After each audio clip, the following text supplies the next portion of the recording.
Allah wa malaikatahu yusholluna 'alan nabi ya ayyuhalladzina amanu shallu 'alaihi wa sallimu taslima. A'udzu billahi minasy syaithanir rajim.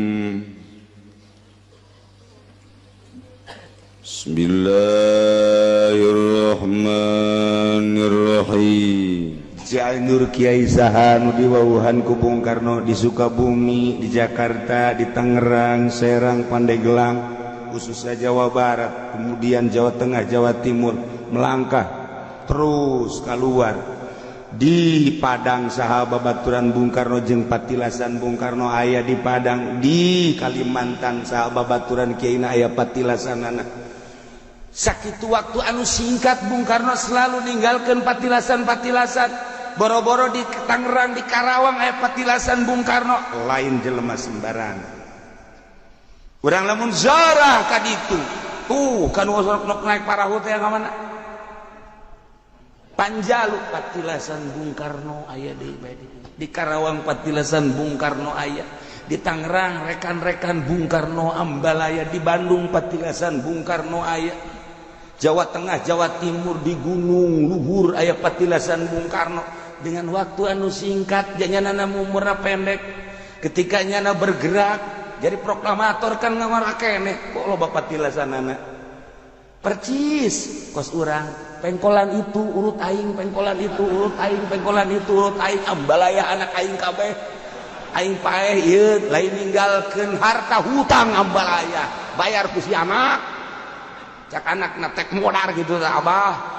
Patilasanana urang kos kitu balunya. Iya, dek ceritakan sebuah negara. Urang cicing di negara Indonesia berlambang burung Garuda. Insya Allah iraha waktu kukula dibahas ayat catatan-catatanan. Lain sembarangan wali Allah nenden lambang ketika berteng-teng. Teakur jeung butir-butir Pancasila. Awas ya gubernur, awas ya bupati, awas ya raja. Hei, lantaran burung Garuda, burung nu teu pernah paeh. Pancen luhur amat, sia ngaji nabungan handap-handap teh. Burung Garuda menjadi nalagaan atuh apa. Lamun geus kaen silakan ku burung Garuda, negara mana bae bakal tunduk. Yelah burung Garuda. Nah, tetapi di Indonesia baheula henteu nyieun aturan-aturan sebuah negara Islam. Urang piagam Jakarta ge bisa dijadikeun, tetapi saat eta dipending. Pemendingan eta apa akan terjadi, apakah moal hanya orang yang tahu sejarah. Nu kuari malurah geus teu nyaho camat teu nyaho hanya ngan sakadar piagam tidak dijadikeun karena ieu ayana karena eta. Tanyakeun kanu jago tentang Indonesia, akan terjadi apa tidak piagam Jakarta. Tunggu tanggal Mei. Nu kolot mah kaburu modal.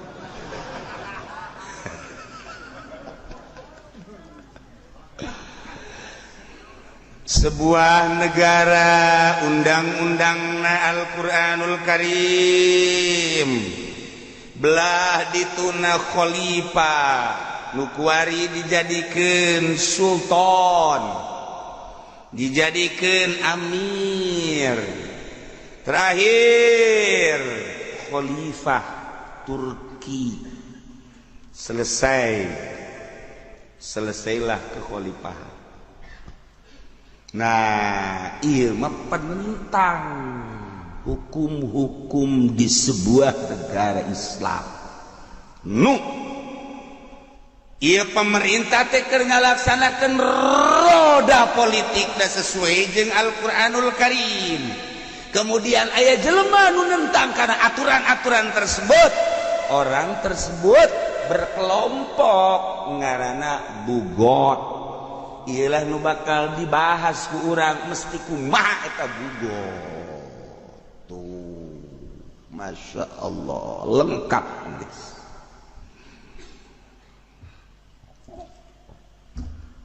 Lamun ucapan Imam Syafi'i, cek Imam Syafi'i, akhadtu sirata fi qitalil musyrikin minan nabiy sallallahu alaihi wasallam wa fi qitalil murtadin min Abi Bakr radhiyallahu ta'ala anhu wa fi qitalil bughat min Ali radhiyallahu ta'ala anhu.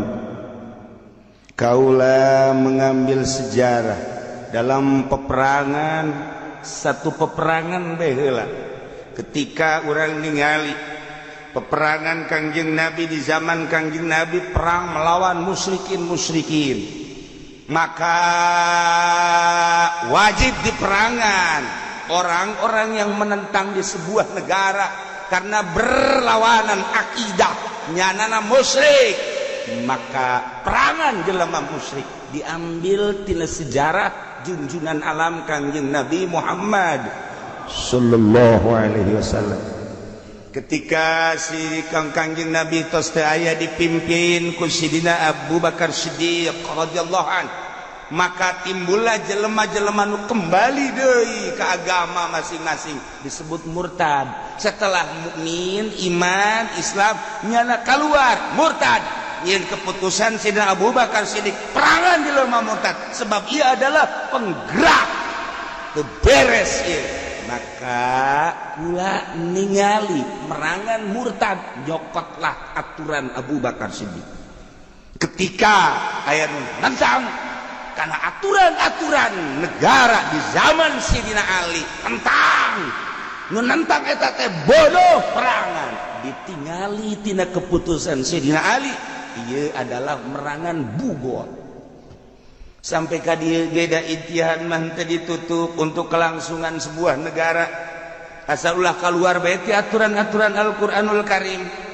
Nu mantak usul fikih mah lain sebatas jang sakieu. Andai kata aya kebutuhan ambil kaidah-kaidah usul fikih jamul jawame untuk beritihad. Andai kata mampu can ditutup lawang ijtihad. Andai kata mampu untuk menarik kemaslahatan, nyingkirkeun kemudaratan, silakan bae. Asal nu jitu bae. Ketika eueuh jelema nu mampu seakan-akan ditutuplah fikih, seakan-akan. Nah, lamun kuari ku urang terus untuk kemaslahatan bangsa jeung sebuah negara, terus bae mesti kumaha aturan ana silahkan dibuat. Ialah sebuah negara anu rujukanana Al-Qur'anul Karim. Terlalu luhur urang nyokot nyaritakeun Al-Qur'an, rujukanana hadis Kangjeng Nabi. Terlalu luhur ngadenge hadis Kangjeng Nabi, makelah ijma jeung kias. Sarua ijma jeung kias berarti make ucapan Kangjeng. Make ucapan Kangjeng berarti make Al-Qur'anul Karim. Mantap. Di Indonesia walaupun lain sebuah negara Islam, tetapi aya filter untuk supaya sejajar terus, rapih terus. Naon? MUI. Keputusan-keputusan anak ya terletak pada MUI. Nu mantak kula manganuhunkeun jasa ya jelema daraek jadi MUI. Muhun untuk kelangsungan negara. Ayana MUI alhamdulillah gereja lantaran nyana teu daek tanda tangan nuhun MUI. Ayana MUI alhamdulillah minuman-minuman keras kulantaran nyana anu dihareup langsung nentang ka pemerintah atas usulan masyarakat. Alhamdulillah bir eueuh. Ega bir bintang doang. Eueuh sajen-sajen. MUI tanggung jawab di hadapan Allah bakal MUI untuk kelangsungan sebuah hukum di Indonesia. Jadi rencanakeun baheula negara namakeun wae negara demokrasi, tetapi lantaran mayoritas Islam ialah orang ngendenkeun mui kelangsungan hukum-hukum Islam terletak pada mui keputusan-keputusan negara kudu nanya heula ke mui bertentangan henteu jeung aturan Al-Qur'anul Karim mestina kan kitu. Alhamdulillah di Indonesia ya alhamdulillah lah seperti itu. Nah, kunaon eta baheula Bung Karno make henteu nyieun sebuah negara. Deuleu pidato awalna luar biasa. Ku anfusakum wa ahlikum nar. Eta bah luar biasa Bung Karno. Kita menjaga diri urang ulah ka neraka. Kita ngajaga ahli urang ulah ka neraka. Lamun urang nyaritakeun diri urang persiapkeun rapihan. Lamun urang nyaritakeun ahli berarti anak urang, pamajikan urang, mamang, uwa jeung sajabat. Urang nyaritakeun ahli tatangga-tatangga urang. Urang nyaritakeun tatangga nu berdekatan jeung imah urang, tatangga antar desa, tatangga antar kabupaten, tatangga antar provinsi. Urang nyaritakeun ahli urang tatangga antara negara. Urang teasa ahli dina Islam nu aya di Malaysia, nu aya di Indonesia, saahli dina la ilaha illallah, nu aya di Amerika, nu aya di Australia, saahli jeung urang dina sarua kalimatun thayyibah la ilaha illallah geus puguh nu aya di Timur Tengah, saahli jeung urang ku anfusakum wa ahlikum naro. Jaga awak urang, jaga ahli urang. Ahli urang berarti nusa kalimatun thayyibah mesti dijaga. Dengan negara demokrasi maka ahli urang bisa terjaga nu aya di luar negeri. Ketika urang terus cek Bung Karno maksakeun urang teh make aturan jeung negara Islam di urang, ketika aya musuh di dia bunuh, ahli urang nu aya di negara batur pasti terbunuh, tidak terjaga engkena. Jadi keluasan pemikiran Bung Karno sarua jeung ngapakna burung Garuda.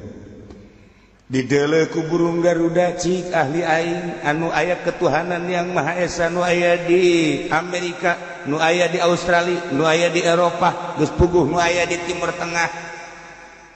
Dideleuna hanya burung Garuda, tapi jasad burung Garuda aya ruan bisa ningali ku anfusakum wa ahlikum nar. Urang lamun ngabahas kos itu kan pohara jasa. Iraha pernah urang ngabahas kos itu jajan pernah. Sugan bupati ngabahas kos itu. Sugan gubernur kalah Kak. Kumaha tah? Encan pamatuk burung Garuda. Burung Garuda ngabogaan pamatukna lain sembarangan pamatuk, ditilai tina pamatukna bahwa burung Garuda eta adalah boga pamatuk anu tajam, anu henteu pernah dimiliki ku burung-burung anu lain. Ketika boga pamatuk anu tajam berarti bisa ngalamangsa teh lain bae make sukuna tetapi bisa make pamatukna. Sebab burung-burung anu ku Gusti Allah dikersakeun pamatukna tajem ngalamangsana melalui pamatukna. Ulah-ulah anu gede model nu sok ngerekep kotok teh burung naon kadang-kadang heulang atau memang tipe heulang kabeh ieu siam gitu. Burung Garuda lebih tibatan pamatuk baradara. Leuwih tina pamatuk burung-burung anu sejen. Naon eta? Ayana ge dihareup. Lain lalagaan nyana bisa culak cileuk kaluhur jeung ka handap, deuk matuk mangsa. Ketika teu mun urang neuleus sekedar sakitu-sakitu bae, tetapi saha nu nyiptakeun? Hanya seorang manusia Indonesia, tapi saha nu mere ilham? Hei, lain lalagaan. Nu mantak disabara kali di Indonesia jelema anu gagah seakan-akan dek merubah tetap teu dilawan burung Garuda ngayapak tidak tangannya. Wah, ada apa? Siga deh baru Garuda. No. Ieu cerita bugot. Saha bugot? Besi salah nu nentang-nentang kuari ke pemerintahan kemudian langsung disebut bugot. Urang geus nyaho sebuah negara nu dipimpin ku seorang manusia pemimpinna anu rek ngajalankeun aturan-aturan Al-Qur'anul Karim, maka ketika ditentang ialah penentang ngaranna bugot. Ketika lain sebuah negara Islam wallahu a'lam, ketika aya nu ngahukum bugot mangga nyanggakeun sadaya-daya.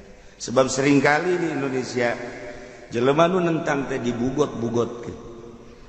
Urang lamun nyaritakeun tentang nuturkeun kana pemerintah deuleu ayat atiullaha wa atiur rasul wa ulil amri. Jadi ditunage atiullaha wa atiur rasul wa ulil amri, ketika urang diajak ku pemerintah wajib nurut asal selain daripada maksiat. Ketika maksiat teu wajib nuturkeun, mun bahasa teu wajib nuturkeun macam-macam ka ditunakeun. Sebab bahasa umum.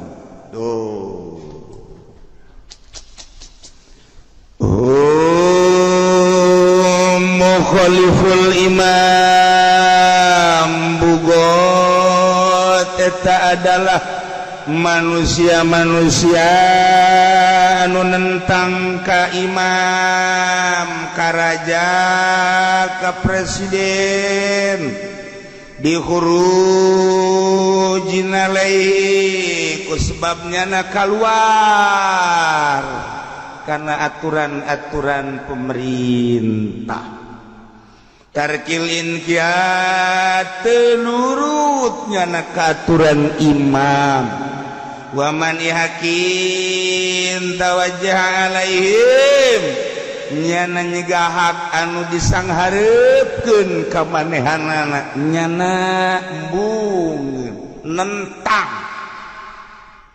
Ieu bugot lain perorangan mah lain disebut bugot bagin encan. Kelompok-kelompok kecil teu boga kekuatan lain bugot mabisarti syaukatin lahum dengan syarat boga kekuatan terorganisir, nyalain kekuatan organisasi sangat rapi. Ialah ngaranna bugot, penentang terhadap keputusan pemerintah nyanana disboga aturan sorangan seakan deui negara di dalam negara. Bugot ngaranna. Kurang lamun ningali di Indonesia mah alhamdulillah bugot. Walaupun negara urang lain negara Islam mah heureun carita kabeh manut ka pamarentah, deuk salah deuk bener. Deuk salah deuk bener. Pokokna nurut ka pamarentah, gak besi kehilangan. Macam kehilangan teh. NU manut, Muhammadiyah manut, Tarsis manut, HTI ge manut. Kemudian Islam Khuruj manut.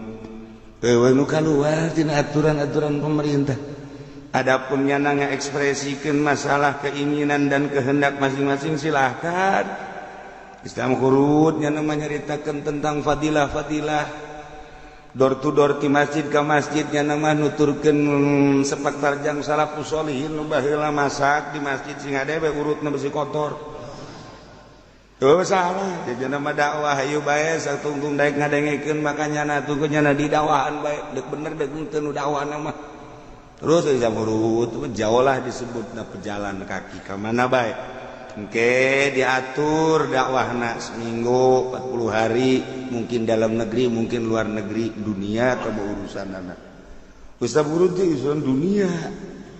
Kemudian HTI Hizbut Tahrir atuh sarua bae nyana mandek yen khalifah di dunia ieu, tanpa khalifah kehilangan tonggak. kehilangan kekuatan selama tidak ada khalifah dek mana muntayang. Ketika diacak-acak baheula ku Yahudi khalifah dek didirikan kembali dunia urusan anak di berbagai negara hati geus aya. Itu bertentangan jeung pemerintah teh bae. Nu di Indonesia nya namangan sakadar boga kahayang dek ngadirikeun khalifah, adapun disetujui dek disetujui kami menek nurut baheula aturanna ka pemerintah. Ngan kami boga kahayang dek nyieun khalifah jadi Indonesia mayoritas Islam. Itu bertentangan, ieu mah kakarak boga kahayang doang. Adapun sagala rupada nuturkeun ka pemerintah. Nu aya di Malaysia, nu aya di India, nu aya di Pakistan, nu aya di Turki, nu aya di Syria, nu aya di Mekah, nu aya di Australia. Kos gitulah nyana kakarak boga kahayang di dunia dek ngalanjutkeun kekhalifahan. Sanu dek bakal dijadikeun khalifahna engke bae setelah solid di berbagai negara. Boga target sekian persen bakal engke ngadirikeun seorang khalifah yang rujukan boga kekuatan. Boga kahayang itu bertentangan. Komo Muhammadiyah mah tamah. Tamu Muhammadiyah mah geus kieu. Geus pokona namanya geus kieu. Sumuhun daun. Tok dek naon deui geus puguh NU komo NU nu kuari mah tuh geus pemerintahis. Itu bahasa naon aing kitu nyaho. Geus kos kitu be pokona mah. Tah, eueuh nu nentang alhamdulillah. Eueuh urang rek nentang kumaha. Nu mentak baheula ketika kejadian Amir Biki di Tanjung Priuk can nentang sama kakarak boga kahayang jeung can gerak. Selama can gerak jeung can action kapan teu meunang, can dijadikeun bugot. Kok terlalu cepat amat sih Pak Harto? Oh, lantaran boga panglimana baheula LB Murdani. Geus menyalahi aturan, di dia kurang dibahas, bisa dibunuh tempat, dibunuh di mana aya. Ketika geus action, ieu mah kakaraknya boga kahayang. Besa didengekeun ku sasahat ceramahna mangga boga kahayang teh kos kitu. Ulah pemerintah rakyat kan pemerintah teh ayana pemerintah teh ieu teh endek ngamartahan rakyat. Kunaon teh teu nyambung jeung rakyat kakarak sakitu? Teu nyambungnya hanya beberapa masalah. Hanya di bidang soal keagamaan doang namun di DG henteu masalah kunaon lagi berondong tanggung jawab Pak Harto jaga dia umal kiamat. Pasti Amir Biki hudang mana Harto ayo ti heula lain puluh lain ratus ribu ketika kejadian di Tanjung Priuk ribuan dibawa ke truk diumumkan hanya beberapa belas dan puluh. Apa tidak tahu masyarakat naon motifnya ya? Tanggung jawab di akhirat. Encan menentang, encan naon, encan action, encan aya organisasina. Bugot mah geus terorganisir. Nah, lamun kuari Al-Qaeda geus terorganisir. ISIS eta hartina Islam kitu santri istri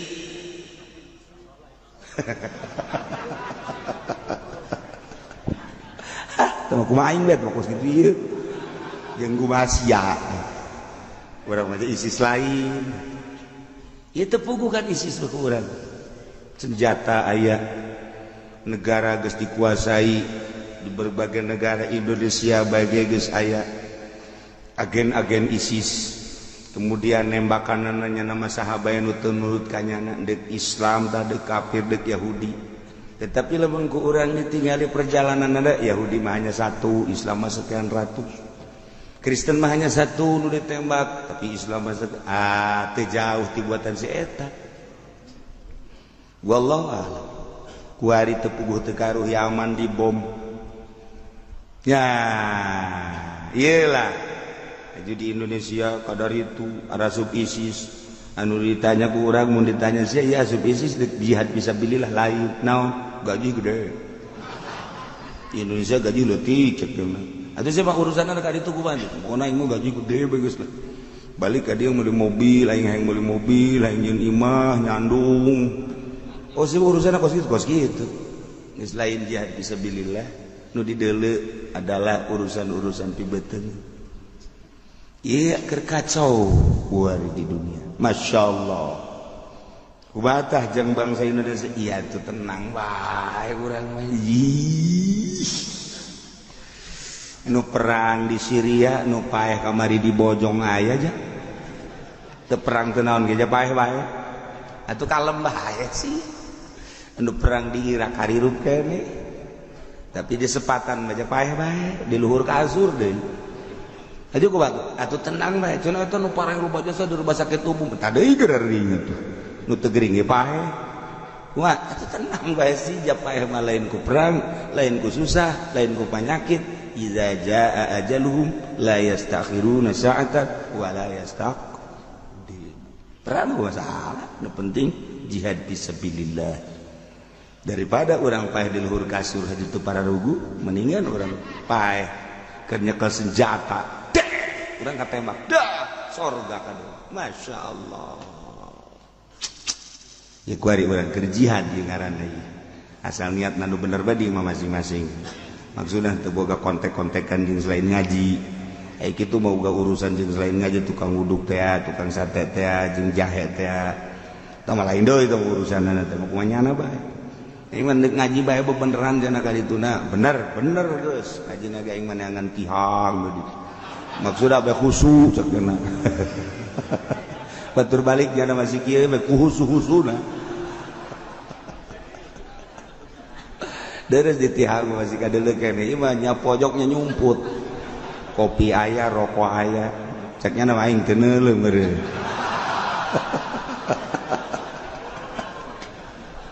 aduh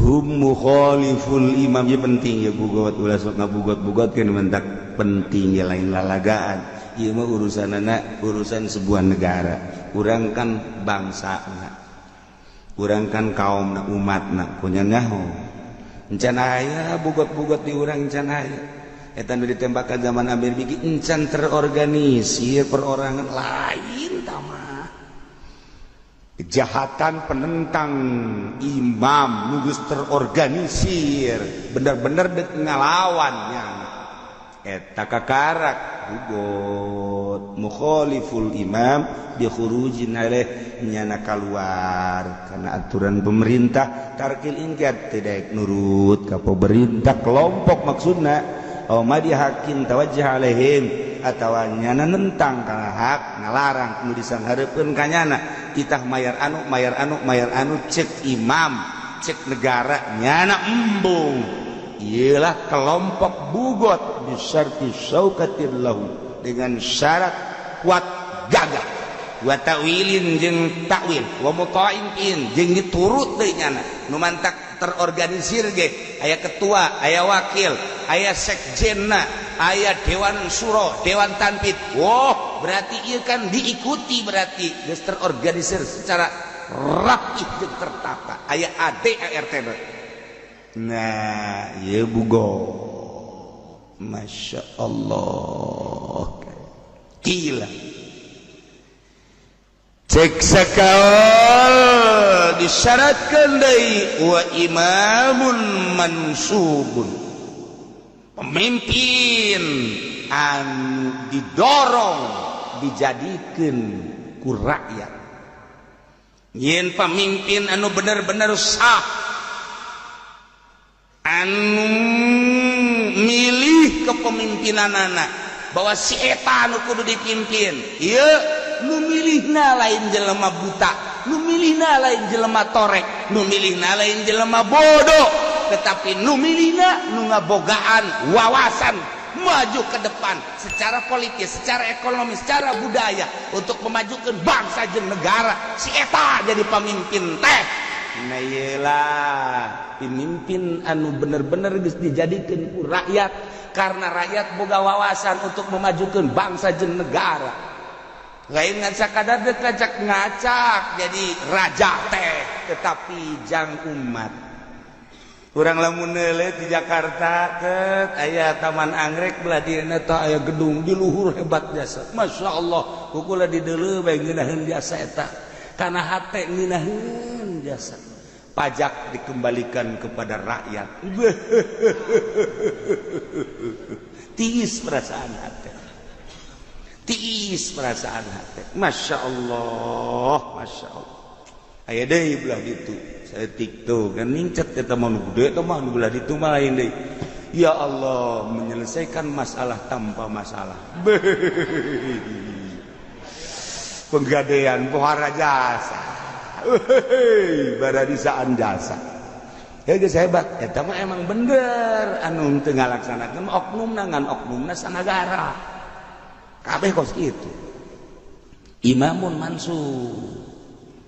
Ya Allah ya Rabbi, sebuah presiden, seorang presiden menang rakyat nyana teh kudu sesuai jeung aturan demokrasi dari rakyat oleh rakyat untuk rakyat.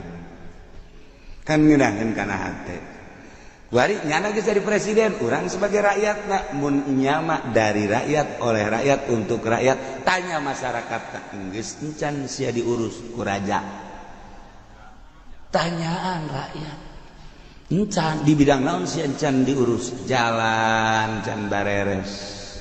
Naon deui? Pertanian teu dibere pacul-pacul acan. Naon deui atuh sia nu teu diurusan sakolahan rubuh. Naon deui sieun teu diurusan, hampir kabeh teu diurusan. Nah, berarti kan dari rakyat untuk si gendut. Oleh si gendut. Rakyat mah dipertentukan berarti. Tah ieu di dieu tah burung Garuda bakal macok. Woi, PNS. Ngimpi nyono di udah genderuwo. Wow. Saya berhadapan jeung burung Garuda kayak kukula dibahas detilna insyaallah mun teu keburu parae. Gila wa imamun mansub asal bupati, gubernur, PNS ngaraji kukula digibah. Ai nu kos kieu mah sapira ieu mah ketos putat. Orang lembur atuh kudu ngabahas mah. Cukup bae ngabahas maninin. Kerak atuh jeung nu kos gararieu mah. Lah paling hebat burung ketilang. Mencrok di jendela.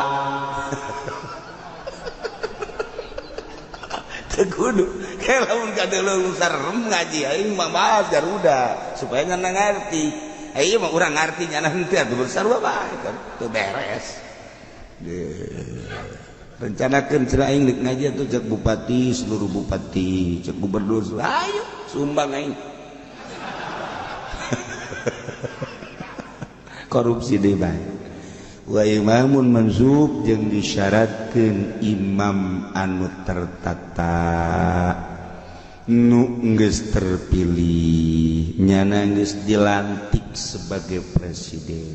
Quran diteuneun di hulu. Saya bahwa saya bersumpah akan melaksanakan Undang-Undang 45 Dasar Pancasila sebagaimana ieu Quran nitah saha Quran diteuneun di luhur di dieu meunang nitah saha kitab mana nu kudu diteuneun da Quran mah dibaca dipake lain kudu diteuneun di dieu boga wuduh teu tan nyokelanana cenah sebagai saksi atuh saksi mah jalain Quran jelema saksi mah dua jelema lalaki nu adil atawa hiji lalaki dua awewe nu adil atau opat nu arah adil jak kitu Quran mah baca pake ya diteuneun di dieu saya bersumpah bahwa sanu nitah aju cenah teh salah atuh Allah alam teu bisa nyalakeun kan jalain kos kitu ngan endeu kos kitu bae tuh teu naon seakan-akan bahwanya teh lain neuleuh Al-Qur'an neuleuh nu boga Al-Qur'an Allah geus dilambangkeun Al-Qur'an bahwanya sumpah teh di hadiran ku Al-Qur'an eta teh zahirna hakikatna mah di hadiran ku Allah. DPR disumpah make Qur'an seakan-akan di hadiran ku Allah. Awas ya cek Allah tah Qur'an aing namun sia korupsi awas ya ku aing dijadikeun areng si di neraka aing. Guys ulah nanya ka Golkar areng kabeh. Allah nu jadi saksi. Sieun urang lamun geus kitu. Wa imamun mansub walau azhara qaumun wallahu a'lam.